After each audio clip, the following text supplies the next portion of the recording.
Hello everyone សួស្តីអ្នកទាំងអស់គ្នាថ្ងៃនេះខ្ញុំមានមេរៀនថ្មីយកមកចែករំលែកអ្នកទាំងអស់គ្នា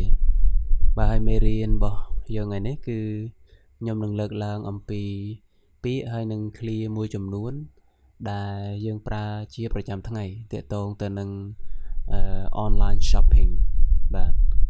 អញ្ចឹង online shopping នេះគឺជាការទិញទំនិញតាម online ណាបាទហើយវីដេអូមេរៀននេះសម្រាប់សិស្សកម្រិត intermediate ឬក៏កម្រិត upper intermediate បាទហើយទាំងអស់គ្នាកម្រិត elementary ក៏អាចមើលបានដែរប៉ុន្តែគ្រាន់តែថាពាក្យវារៀងជ្រៅគួរសមហើយបាទអូខេប៉ុន្តែមិនជាបញ្ហាទេដោយសារខ្ញុំមានការបកប្រែជាខ្មែរហើយពាក្យហើយនឹងឃ្លានីមួយៗខ្ញុំនឹងធ្វើការ repeat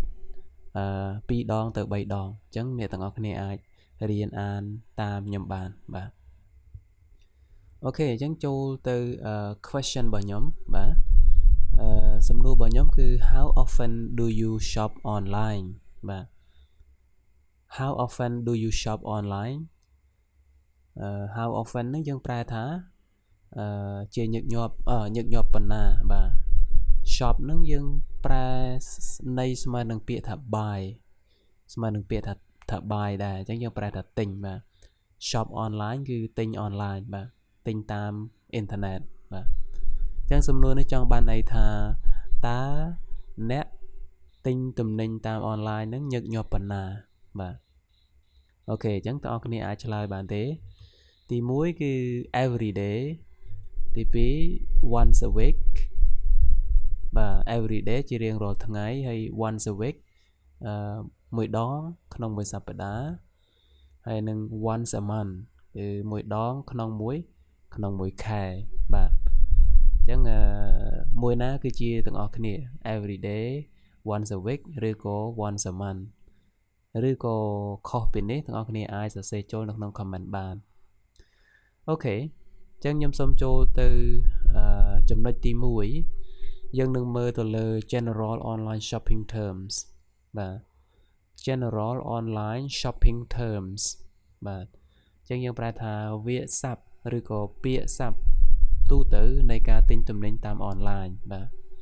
ញ្ចឹងខ្ញុំលើកយកចំនួន5ពាក្យបាទទី1គឺ online shopping បាទអ្នកនរគ្នាអាច repeat after me online shopping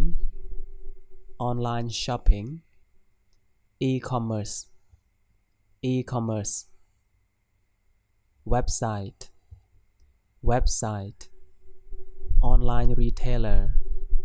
online retailer shopping cart បាទអញ្ចឹងខ្ញុំសូមប្រែជូនទាំងអស់គ្នាតែម្ដងបាទ online shopping យើងប្រែថាការទិញទំនិញតាមអ៊ីនធឺណិតឬក៏តាម online បាទហើយ e-commerce យើងប្រែមកថាពាណិជ្ជកម្មអេឡិចត្រូនិកបាទបានន័យថាការធ្វើពាណិជ្ជកម្មតាមប្រព័ន្ធអេឡិចត្រូនិក website គេហទំព័របាទ website online retailer យើងប្រែមកថាអ្នកលក់រាយតាម online បាទ shopping cart យើងប្រែថារទេះដើរទិញអីវ៉ាន់បាទប៉ុន្តែនៅលើ online យើងមាន shopping cart ដែរនឹងឯអ្នកដែលធ្លាប់ទិញអីវ៉ាន់តាម online ញឹកញាប់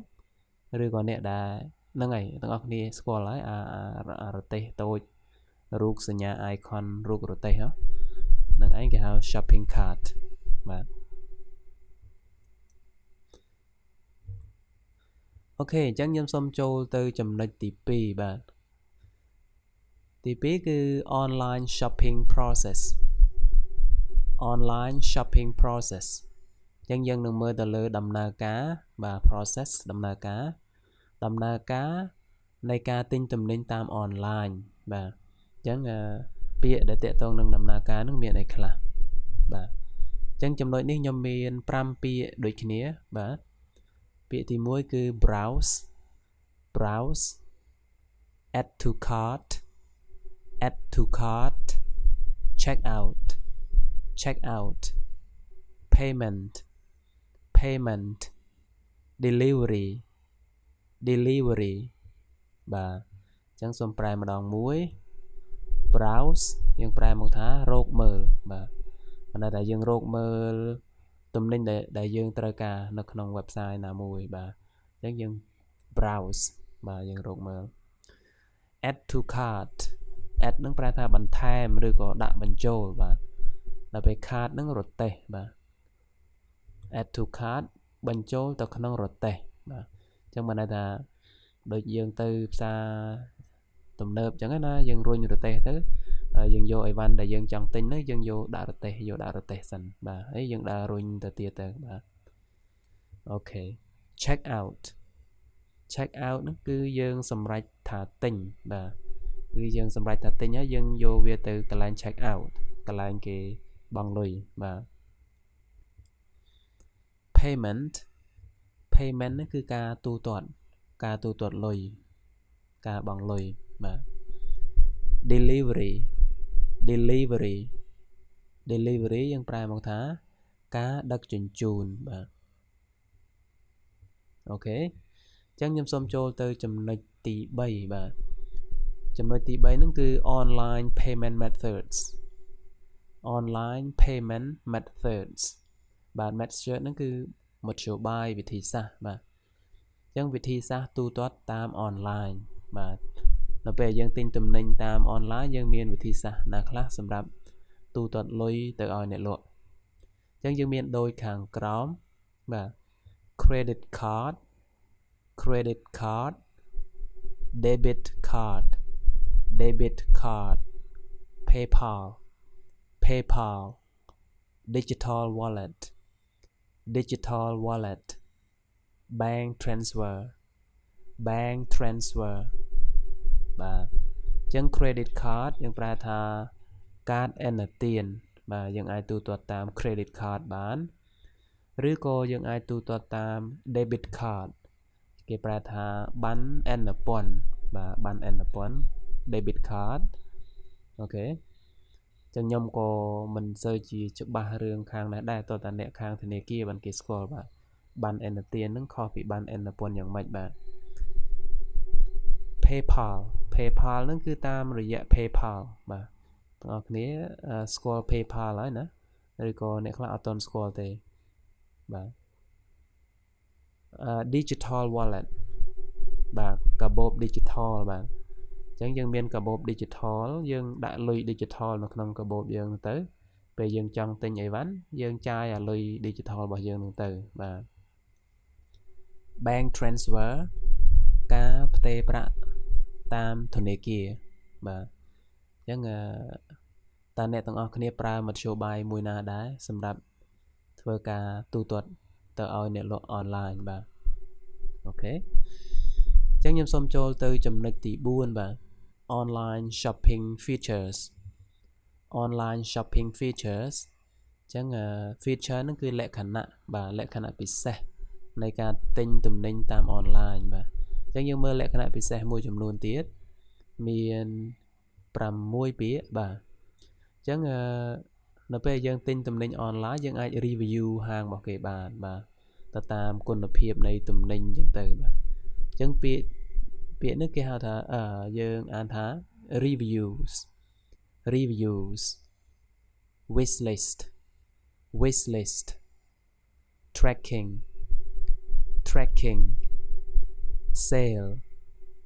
sale discount return policy បាទ reviews យើងប្រែមកថាមតិយោបល់កែលម្អ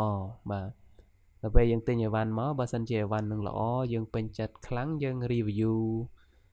ផ្កាយ3ផ្កាយ4ផ្កាយ5អីចឹងទៅបាទអាហ្នឹងតាមមតិរបស់យើងបាទអ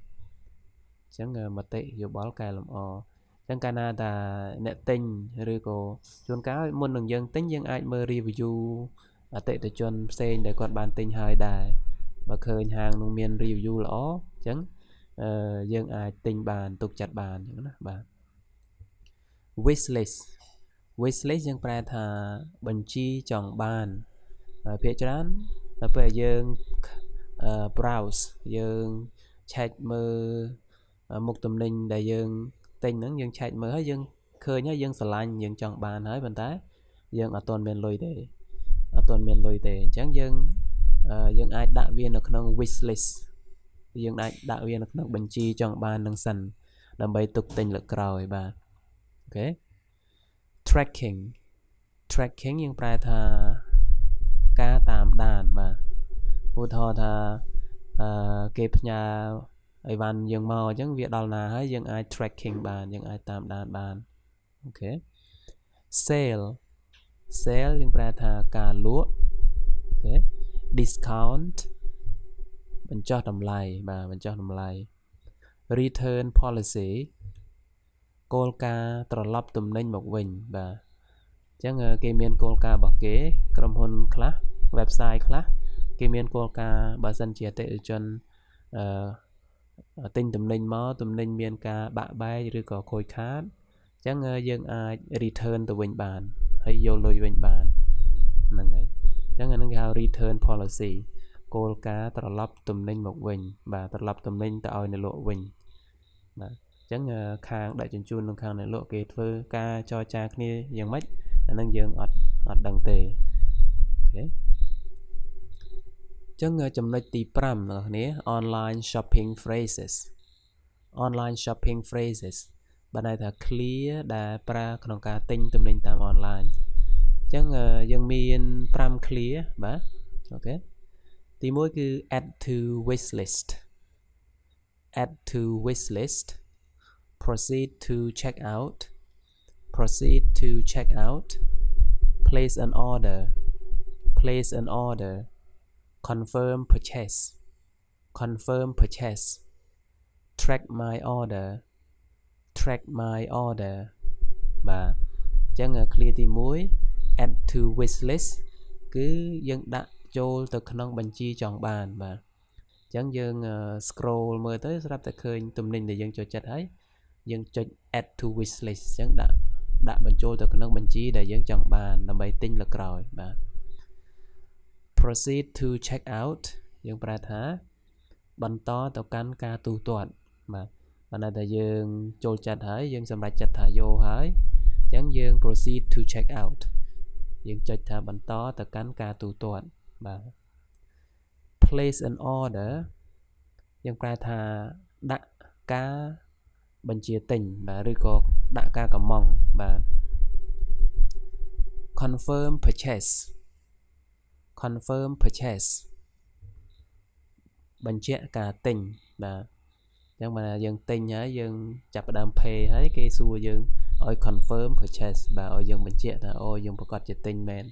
យើងចុចវាពឹបគឺគេចាប់ផ្ដើមកាត់លុយពីកងធនាគារយើងទៅបាទ track my order តាមដានការបញ្ជាទិញរបស់ខ្ញុំបាទអញ្ចឹងតាម website មួយចំនួនអ្នកខ្លះដែលទិញមកពីក្រៅប្រទេសហើយយើងអាច track មើលថាទំនិញរបស់យើងដល់ណាហើយនៅចិននៅឡើយឧទាហរណ៍ថាទិញពីចិនចានៅចិននៅឡើយឬក៏វាចេញមកហើយឬក៏មកដល់គយហើយឬក៏មកដល់ទីតាំងយើងហើយបាទចឹងយើងអាចតាមដានវាបានអូខេចឹងចំណុចទី6 online shopping platforms បាទ platform ហ្នឹងគឺវេទិកាបាទវេទិកាឬក៏ទីកន្លែងបាទវេទិកាទិញទំនិញតាមអនឡាញអញ្ចឹងយើងទិញតាមណាបានខ្លះបាទអញ្ចឹងយើងមើលយើងមាន online marketplace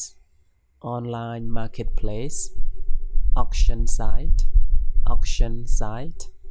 mobile app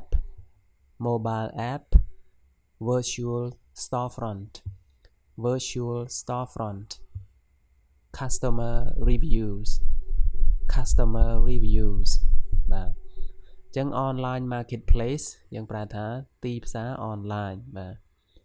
ទដូចនៅលើ Facebook អញ្ចឹងខ្ញុំឧទាហរណ៍គេមាន marketplace សម្រាប់យើងចូលទៅទិញឲ្យបានដែរបាទមានអ្នកផ្សេងដាក់លក់អញ្ចឹងទៅយើងមើលទៅយើងពេញចិត្តយើងតាក់ទងគេទៅបាទអូខេ ចឹង online marketplace auction site auction site យើងប្រែថាកន្លែងដេញថ្លៃបាទចឹងកន្លែងដេញថ្លៃនេះគឺនៅលើ website ណានៅលើ website ណាមួយចឹងទៅ mobile app កម្មវិធីទូរស័ព្ទបាទយើងទិញតាម app ទូរស័ព្ទយើងមាន app ក្រុមហ៊ុនអីយើង download app នឹងដាក់ទូរស័ព្ទហើយយើងចូលទៅទិញនឹងបដ ாய் បាទ virtual storefront យើងប្រែថាមុខហាងនិមិត្ត virtual នឹងវាស្មើនឹង online ដែរបាទចឹងមុខហាងនិមិត្ត customer reviews បាទមតិយោបល់របស់អតិថិជនដទៃបាទជួនកាលក្នុង website មួយយើងអាចទិញអីវ៉ាន់ដោយសារតែយើងទុកចិត្តព្រោះយើងឃើញអតិថិជនដទៃគាត់ review ល្អពីហាងហ្នឹងចឹងទៅអ្នកខ្លះ review ឲ្យថតរូបថតអីដាក់ចឹងទៅបញ្ជាក់ពីគុណភាពថាល្អសេវាកម្មល្អចឹងហ្នឹងជាទំនុកចិត្តអ្នកក្រោយអាចទិញតាមបានអូខេហើយចំណុចទី7ដែលជាចំណុចចុងក្រោយគឺ online shopping security បាទយើងប្រែថាសុវត្ថិភាពនៃការទិញទំនិញតាម online បាទ security ហ្នឹងគឺយើងប្រែថាសុវត្ថិភាពបាទសុវត្ថិភាពអញ្ចឹងយើងមើល clear បាទ clear ហើយនឹងពាក្យមាន4កន្លែងនេះ secure payment privacy policy